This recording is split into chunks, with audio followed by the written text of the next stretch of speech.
प्रिय दोस्तों, जो बहन अपने भाई के लिए भाई दूज करती हैं, उनको आज ये कहानी समय निकालकर पूरी ज़रूर सुननी चाहिए। एक बुढ़िया माई थी, उसके 7 बेटे और एक बेटी थी। बेटे की शादी हो चुकी थी। जब भी उसके बेटे की शादी होती, फेरों के समय एक नाग आता और उसके बेटे को डस लेता था। बेटे की वही मृत्यु हो जाती और बहू विधवा। इस तरह उसके 6 बेटे मर गए। 7वें की शादी होना बाकी थी। इस तरह अपने बेटों के मर जाने के दुख से बुढ़िया माई रो रो के अंधी हो गई थी। भाई दूज आने को हुई तो भाई ने कहा कि मैं बहन से तिलक कराने जाऊंगा। माँ ने कहा ठीक है। उधर जब बहन को पता चला कि उसका भाई आ रहा है तो वह खुशी से पागल होकर पड़ोसन के गई और पूछने लगी कि जब बहुत प्यारा भाई घर आए तो क्या बनाना चाहिए। पड़ोसन उसकी खुशी को देखकर जल भुन गई और कह दिया कि दूध से रसोई लेप, घी में चावल पका। बहन ने ऐसा ही किया। उधर भाई जब बहन के घर जा रहा था तो उसे रास्ते में सांप मिला। सांप उसे डसने को हुआ। भाई बोला, तुम मुझे क्यों डस रहे हो? सांप बोला, मैं तुम्हारा काल हूँ और मुझे तुमको डसना है। भाई बोला, मेरी बहन मेरा इंतज़ार कर रही है। मैं जब तिलक करा के वापस लौटूंगा तब तुम मुझे डस लेना। सांप ने कहा, भला आज तक कोई अपनी मौत के लिए लौट के आया है जो तुम आओगे? भाई ने कहा, अगर तुझे यकीन नहीं तो तू मेरे झोले में बैठ जा। जब मैं अपनी बहन के तिलक कर लूँ तब तू मुझे डस लेना। सांप ने ऐसा ही किया। भाई बहन के घर पहुंच गया। दोनों बड़े खुश हुए। भाई बोला, बहन जल्दी से खाना दे, बड़ी भूख लगी। बहन क्या करे, ना तो दूध की रसोई सूखे, ना ही घी में चावल पके। भाई ने पूछा, बहन इतनी देर क्यों लग रही है, तू क्या पका रही है? तब बहन ने बताया कि ऐसे ऐसे किया है। भाई बोला, पगली, कहीं घी में भी चावल पके हैं या दूध से कोई रसोई लीपे है? गोबर से रसोई लीप दूध में चावल पका। बहन ने ऐसा ही किया। खाना खा के भाई को बहुत जोर नींद आने लगी। इतने में बहन के बच्चे आ गए। बोले, मामा मामा आप हमारे लिए क्या लाए हो? भाई बोला, मैं तो कुछ नहीं लाया। बच्चों ने वह झोला ले लिया जिसमें सांप था। जैसे ही उसे खोला उसमें से हीरे का हार निकला। बहन ने कहा, भैया तूने बताया नहीं कि तू मेरे लिए इतना सुंदर हार लाए हो। भाई बोला, बहना तुझे पसंद है तो तू ले ले, मुझे हार का क्या करना। अगले दिन भाई बोला, अब मुझे जाना है, मेरे लिए खाना रख दे। बहन ने उसके लिए लड्डू बना के एक डब्बे में रख कर दे दिए। भाई कुछ दूर जाकर थक कर एक पेड़ के नीचे सो गया। उधर बहन के बच्चे को जब भूख लगी तो माँ से कहा कि खाना दे दो। माँ ने कहा, खाना अभी बनने में देर है। तो बच्चे बोले कि मामा को जो रखा है वही दे दो। तो वह बोली कि लड्डू बनाने के लिए बाजरा पीसा था, वही बचा पड़ा है चक्की में, जाकर खा लो। बच्चों ने देखा कि चक्की में तो सांप की हड्डियां पड़ी हैं। यही बात माँ को आकर बताई तो वह बावड़ी सी होकर भाई के पीछे भागी। रास्ते भर लोगों से पूछती कि किसी ने मेरे गैल बाटोई देखा है, किसी ने मेरा बावड़ा सा भाई देखा। तब एक ने बताया कि कोई लेटा तो है पेड़ के नीचे, देख ले वही तो नहीं। भागी भागी पेड़ के नीचे पहुंची, अपने भाई को नींद से उठाया। भैया भैया, कहीं तूने मेरे लड्डू तो नहीं खाए?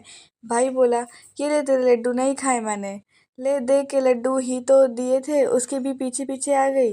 बहन बोली, नहीं भाई तू झूठ बोल रहा है, जरूर तूने खाए हैं, अब तो मैं तेरे साथ चलूंगी। भाई बोला, तू ना मान रही है तो चल फिर। चलते चलते बहन को प्यास लगी थी है। वह भाई को कहती है कि मुझे पानी पीना है। भाई बोला, अब मैं यहाँ तेरे लिए पानी कहाँ से लाऊं, देख दूर कहीं चील उड़ रही है, चली जा, वहाँ शायद तुझे पानी मिल जाए। बहन वहाँ गई और पानी पीकर जब लौट रही थी तो रास्ते में देखती है कि एक जगह ज़मीन में 6 शिलाएं गड़ी हैं और एक बिना गड़े रखी हुई थी। उसने एक बुढ़िया से पूछा कि ये शिलाएं कैसी हैं। उस बुढ़िया ने बताया कि एक बुढ़िया है, उसके 7 बेटे थे। 6 बेटे तो शादी के मंडप में ही मर चुके हैं, तो उनके नाम की ये शिलाएं ज़मीन में गढ़ी हैं। अभी 7वें की शादी होना बाकी है। जब उसकी शादी होगी तो वह भी मंडप में ही मर जाएगा, तब ये 7वीं शिला भी ज़मीन में गड़ जाएंगी। यह सुनकर बहन समझ गई कि ये शिलाएं किसी और की नहीं बल्कि उसके भाइयों के नाम की है। उसने उस बुढ़िया से अपने 7वें भाई को बचाने का उपाय पूछा। बुढ़िया ने उसे बतला दिया कि वह अपने 7वें भाई को कैसे बता। सब जानकर वह वहाँ से अपने बाल खुले करके पागलों की तरह अपने भाई को गालियाँ देती हुई चली। भाई के पास आकर बोलने लगी, तू तो जलेगा, कुटेगा, मरेगा। भाई उसके ऐसे व्यवहार को देखकर चौंक गया, पर उसे कुछ समझ नहीं आया। इसी तरह दोनों भाई बहन माँ के घर पहुँच गए। थोड़े समय के बाद भाई के लिए सगाई आने लगी। उसकी शादी तय हो गई। जब भाई को सेहरा पहनाने लगे तो वह बोली, इसको क्यों सेहरा बंधेगा? सेहरा तो मैं पहनूंगी, ये तो जलेगा मरेगा। सब लोगों ने परेशान होकर सेहरा बहन को दे दिया। बहन ने देखा उसमें कलंगी की जगह सांप का बच्चा था। बहन ने उसे निकाल के फेंक दिया। अब जब भाई घोड़ी चढ़ने लगा तो बहन फिर बोली, ये घोड़ी क्यों चढ़ेगा? घोड़ी पर तो मैं बैठूंगी, ये तो जलेगा मरेगा, इसकी लाश को चील कौवे खाएंगे। सब लोग बहुत परेशान, सब ने उसे घोड़ी पर भी चढ़ने दिया।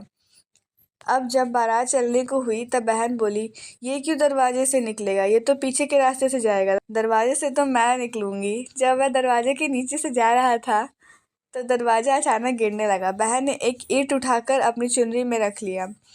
दरवाजा वहीं के वहीं रुक गया। सब लोगों को बड़ा अचंभा हुआ। रास्ते में एक जगह बारात रुकी तो भाई को पीपल के पेड़ के नीचे खड़ा कर दिया। बहन कहने लगी, ये क्यों छाँव में खड़ा होगा? ये तो धूप में खड़ा होगा, छाँव में तो मैं खड़ी होंगी।